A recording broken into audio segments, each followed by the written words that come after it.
Secretariat പരിസരത്തെ വൻ മരച്ചില്ല റോഡിലേക്ക് നിലംപൊത്തിയിരിക്കുകയാണ്. UPSC റാങ്ക് ലിസ്റ്റുകാർ സമരം ചെയ്യുന്നതിന് തൊട്ടടുത്താണ് മരച്ചില്ല ഒടിഞ്ഞു വീണത്. അത്ഭുതകരമായാണ് ആളുകൾ രക്ഷപ്പെട്ടത്. ഗോകുൽനാഥ് ചേരുന്നു. ഗോകുൽ, കാലപ്പഴക്കമുള്ള മരങ്ങളാണ് അവിടെയൊക്കെ ഉള്ളത്.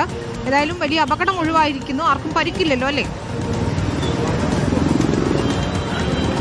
തീർച്ചയായും വലിയ അപകടമാണ് ഒഴിവായത്. നമ്മളിപ്പോൾ ഈ കാണുന്ന പോലെ സെക്രട്ടേറിയറ്റിന്റെ മുൻഭാഗത്ത് നിൽക്കുന്ന വൻ ിലേക്ക് നിലംപൊത്തിയിട്ടുള്ളത്. തൊട്ടടുത്ത് തന്നെ സമരവേദികളൊക്കെ ഉണ്ട്.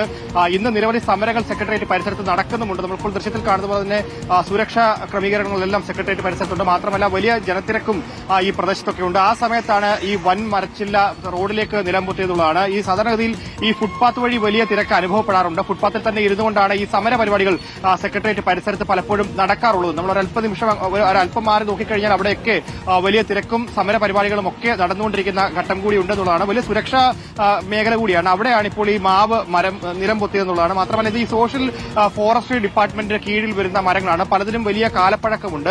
പ്രത്യേകിച്ച് അപൂർവ ഇനം മരങ്ങളടക്കം സെക്രട്ടേറിയറ്റ് പരിസരത്തുണ്ട്. തൊട്ടടുത്തേക്ക് നോക്കുകയാണെങ്കിൽ സമര പരിപാടികൾ അവിടെ നടക്കുന്നുണ്ട്. മറ്റൊരു മാവിൻ ചുവട്ടിലാണ് അവിടെയും സമര പരിപാടികൾ നടക്കുന്നത്. എല്ലാ മരങ്ങൾക്കും കാലപ്പഴക്കമുണ്ട് എന്നുള്ളത് തന്നെയാണ്. അതുകൊണ്ട് തന്നെ എപ്പോൾ വേണമെങ്കിലും ചില്ലകളൊക്കെ നിലംപൊത്താനുള്ള ഒരു സാഹചര്യവും സാധ്യതയും ഒക്കെ ഉണ്ട്. ഈ ആളുകളൊക്കെ തന്നെ ഈ വാഹനം തേടിയും അതേപോലെ തന്നെ ബസ് കാത്തും ഒക്കെ നിൽക്കുന്ന ഒരു പ്രദേശം കൂടിയാണ്. അവിടെയാണ് ഇപ്പോൾ ഈ മാവിന്റെ ചില്ല, വലിയ ചില്ലയാണ്. വലിയ അപകടത്തിനുള്ള സാധ്യതയുണ്ടായിരുന്നു. ഒരല്പനിമിഷം മുൻപാണ് ഒരു ഓട്ടോ ഈ പ്രദേശത്ത് നിൽക്കുകയും ആ ഓട്ടോ മുൻപേ കെടുക്കുന്ന ഘട്ടത്തിലാണ് മാവ് നിലംപൊത്തിയതെന്നുള്ളതാണ്. അത്തരത്തിൽ വലിയ അപകടത്തിനുള്ള സാധ്യതയായിരുന്നു ആ പ്രദേശത്ത് ഉണ്ടായിരുന്നു എന്നുള്ളതാണ്. എന്തായാലും ഇപ്പോൾ നിലവിൽ ഈ സെക്രട്ടേറിയറ്റ് ജീവനക്കാരും അതേപോലെ തന്നെ സുരക്ഷാ ഉദ്യോഗസ്ഥരും ഒക്കെ എത്തി നിലവിൽ പരിശോധിച്ചുകൊണ്ടിരിക്കുകയാണ്. സോഷ്യൽ ഫോറസ്ട്രി ഡിപ്പാർട്ട്മെന്റിന്റെ അനുമതിയില്ലാതെ ഇവിടെ നിന്ന് മരങ്ങൾ മുറിക്കുവാനോ ഒരു ശരി ഗോകുൽ, ഏതായാലും അപകടം ഒഴിവായിരിക്കുന്നു. അവിടെ ഇത്തരത്തിൽ ഇനിയും മരച്ചില്ലകൾ ഉണ്ടെങ്കിൽ അത് വെട്ടി മാറ്റേണ്ടതുണ്ട് എന്നതുകൂടിയാണ്.